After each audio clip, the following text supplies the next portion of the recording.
Kristus sang benteng yang teguh. Saudara-saudara yang kekasih, janganlah heran akan nyala api derita yang datang kepadamu sebagai ujian, seolah-olah ada sesuatu yang luar biasa terjadi atas kamu.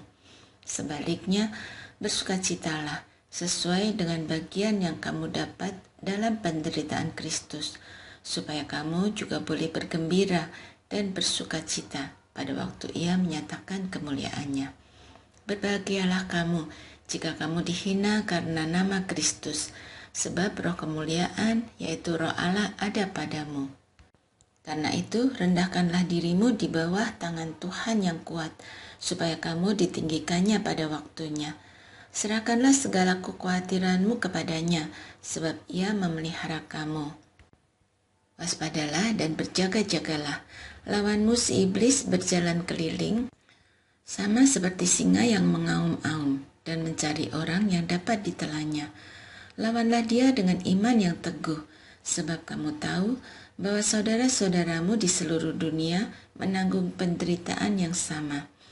Allah, sumber segala anugerah yang telah memanggil kamu dalam Kristus kepada kemuliaannya yang kekal, akan melengkapi, meneguhkan, menguatkan, dan mengokohkan kamu sesudah kamu menderita untuk sementara. Dialah yang punya kuasa sampai selama-lamanya. Amin. Tidak ada orang yang benar-benar siap menghadapi penderitaan. Ketika hidup menjadi sulit, reaksi pertama kita seringkali adalah bertanya, mengapa ini terjadi? Apakah saya melakukan kesalahan? Atau bahkan, di mana Tuhan? Petrus tidak menutup mata terhadap realitas ini. Ia justru berbicara dengan jujur. Penderitaan adalah bagian dari perjalanan iman. Namun ia juga memberi perspektif yang berbeda, bahwa di tengah semua itu, Kristus adalah benteng yang teguh. Benteng bukan berarti kita tidak pernah terluka.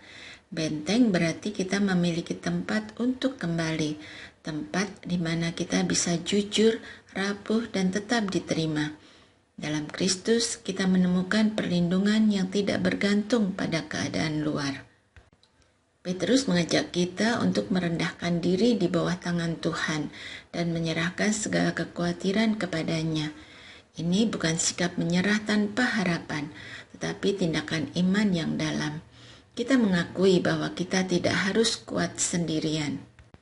Dalam dunia yang menuntut kita untuk selalu terlihat kuat, Injil memberi ruang untuk menjadi lemah, bukan kelemahan yang tanpa arah, tetapi kelemahan yang dibawa kepada Allah. Disitulah kita dipulihkan, diteguhkan, dan dikuatkan kembali. Dan yang penting, kita tidak berjalan sendirian.